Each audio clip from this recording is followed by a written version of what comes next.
ওং আনন্দময়ী চৈতন্যময়ী সত্যময়ী পরমে মা। ও নমো ভগবতী শ্রী অরবিন্দায় নমো।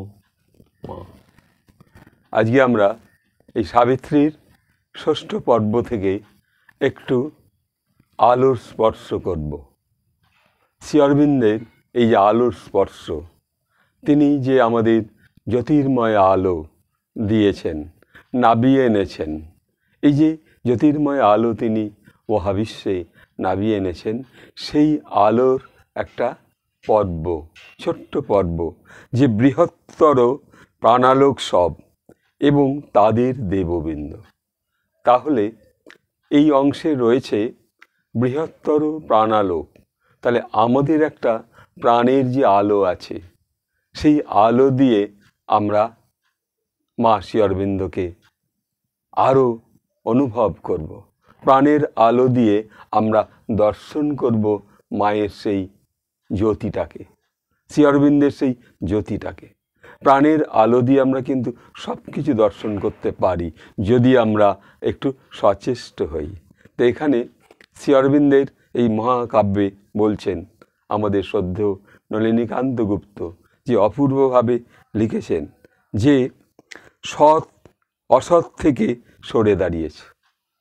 তাহলে বহু মানুষ কিন্তু আর অসৎ থাকতে চাচ্ছে না, তারা সৎ পথে সরে আসতে চাচ্ছে।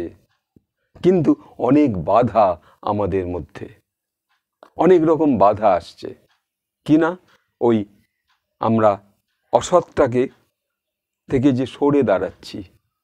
তাহলে এই অসৎ অবস্থা থেকে, অসৎ মন থেকে, অসৎ ভাবনা থেকে, মানুষের প্রতি অসৎ ব্যবহার থেকে আমরা যে সরে দাঁড়ানোর চেষ্টা, সেই প্রাণের আলোকে আমরা দর্শন করতে পারছি।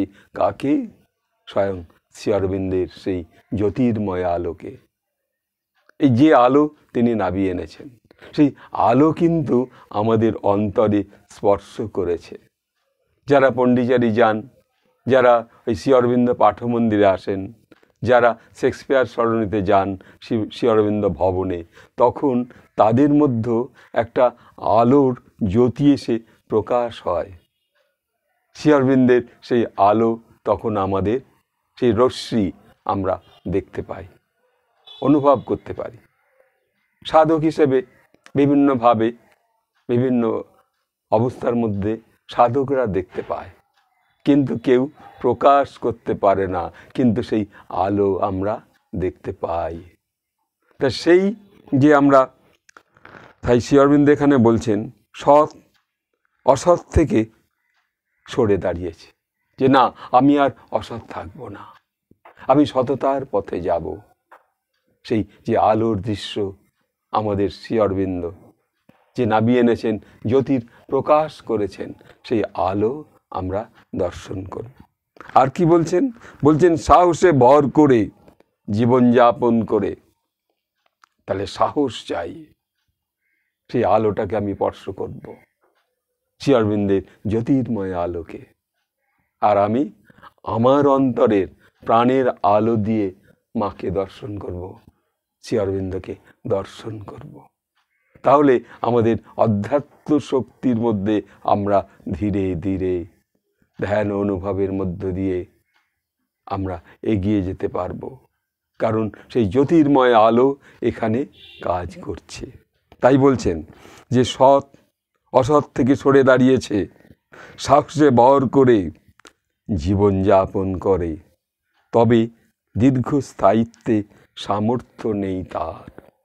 তাহলে দীর্ঘস্থায়িত্বে সামর্থ্য হচ্ছে না কেন?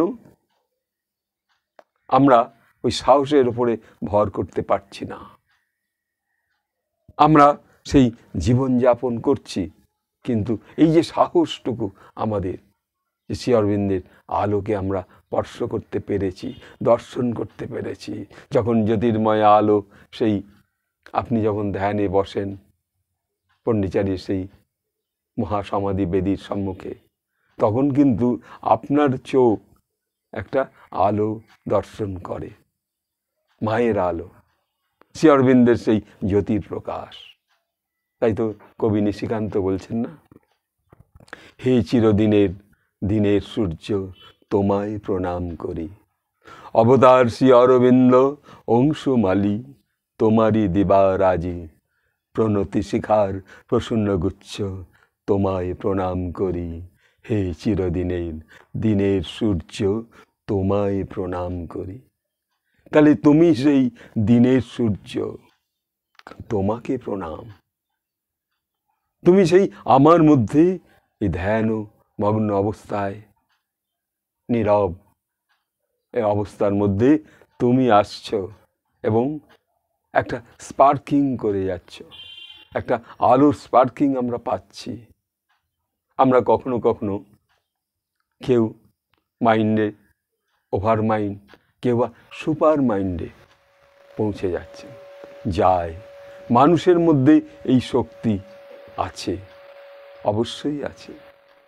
তা আজকে আমরা এই ভাবনার মধ্য দিয়ে শ্রী অরবিন্দের যে এই পূর্ণ যোগ, এই যোগের যে রূপ, যে আমাদের প্রাণের আলোক আমরা দর্শন করতে পারি।